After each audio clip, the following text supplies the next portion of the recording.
So what's in it for them? The sale, the thrill, the mystery? Well, my next guest is one of the most infamous art thieves in the world. Myles Connor walked into the Museum of Fine Arts in Boston in the 80s and walked out with a Rembrandt.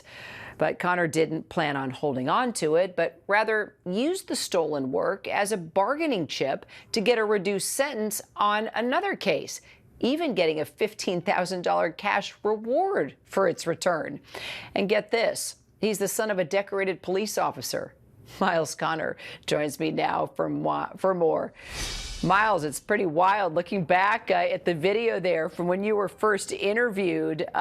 Tell our viewers, how the heck did you become an art thief? Well, I used to go to the Museum of Fine Arts with my grandfather quite often. And so it was through him that I gained the familiarity with the museum.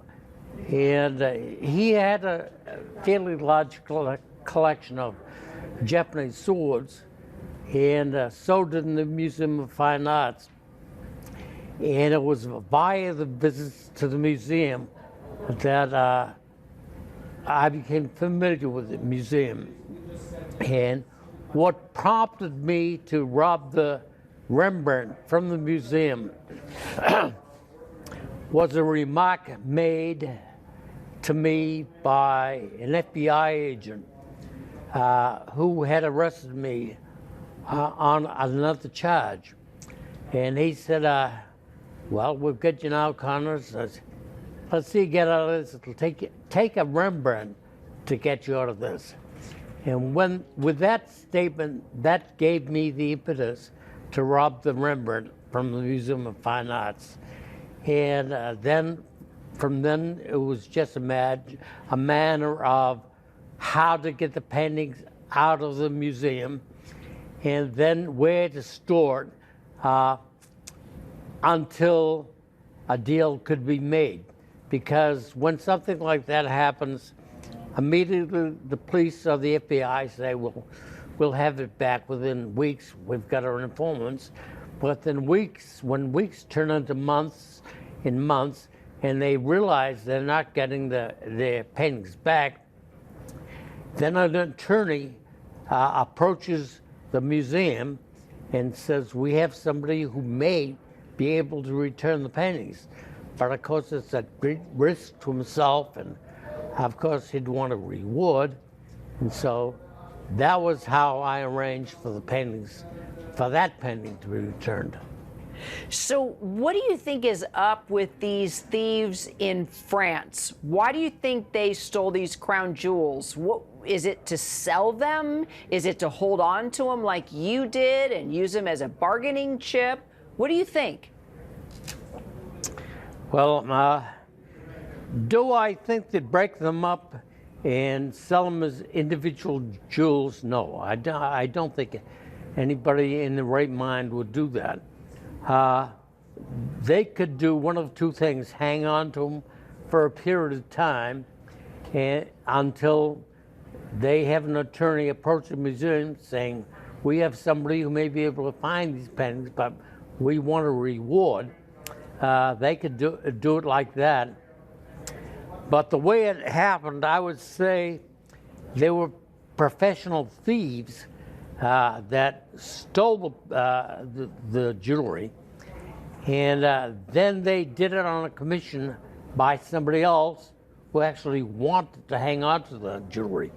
And they're the people who you'd have to deal with, and whether they hang on to onto the jewelry for a period of time and then volunteer to have them returned.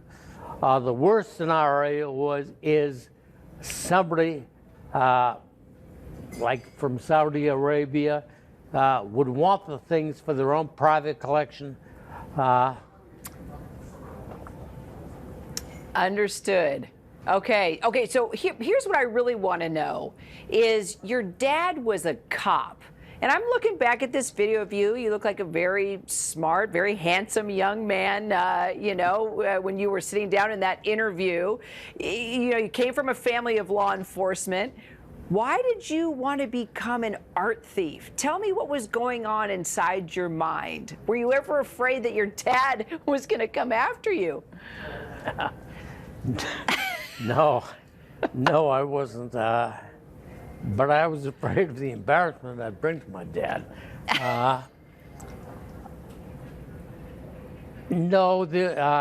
As I said, my grandfather was one of the patrons to the Museum of Fine Arts, and it was the impetus that set that off was a statement, it'll take a Rembrandt for you to get out of this. And so that's when I made up my mind to steal the Rembrandt. And